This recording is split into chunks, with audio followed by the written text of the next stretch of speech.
চাণক্য ছিলেন সুপণ্ডিত। তিনি ছিলেন প্রকৃত শিক্ষক।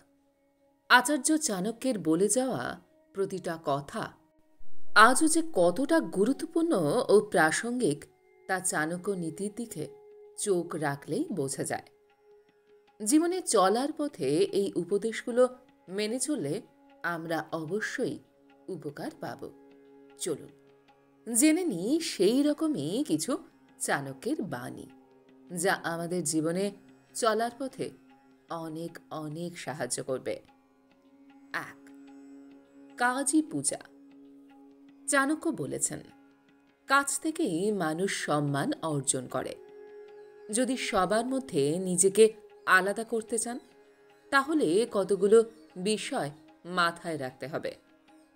চাণক্যের নীতি অনুসারে যে কোনো মানুষ তার কাজের মাধ্যমে মানুষের শ্রদ্ধা, সম্মান, ভালোবাসা পেয়ে থাকেন। ফলে যে ব্যক্তি নিজের মধ্যে ভালো গুণাবলী জাগ্রত করেন তাকে সফল ব্যক্তি বলা হয়। যে ব্যক্তি সেদিকে মন দেন না তাকে শুধু বোকা নয়, মূর্খও বলা হয়।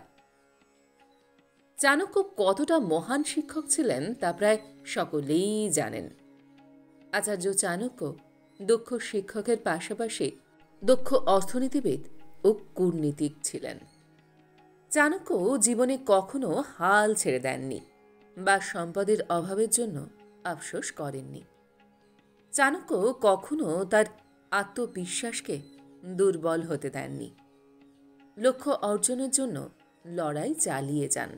তার আচরণ ও দক্ষতার জন্য সেরা পণ্ডিতদের মধ্যে চাণক্যকে ধরা হয়।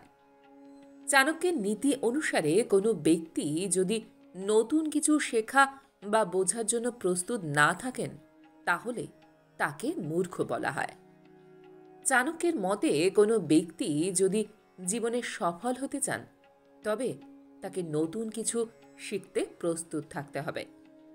২. নিজের প্রশংসা শোনার অভ্যাস ত্যাগ করুন। চাণক্যের মতে যে ব্যক্তি সর্বদা প্রশংসা শোনার জন্য কাজ করেন, তিনি নিজেকে নিয়ে ব্যস্ত থাকেন। কোনো ব্যক্তিকে তার দায়িত্ব যথাযথভাবে পালন করার চেষ্টা করতে হবে। কিন্তু যে মানুষ সকলের ভালোর জন্য বা মানব কল্যাণের কথা ভেবে কাজ করেন, সেই সব ব্যক্তিরা আসলে সম্মান পান। ৩. অন্যকে কম শক্তিশালী ভাববেন না। চাণক্যের নীতি অনুযায়ী যেসব ব্যক্তি অন্যকে দুর্বল বা অজ্ঞ মনে করেন, তারা লোকের কাছে হাসির পাত্র হয়ে ওঠেন। প্রত্যেক ব্যক্তির কিছু না কিছু গুণ অবশ্যই রয়েছে, ফলে অন্যকেও যথাযোগ্য সম্মান দেওয়া উচিত।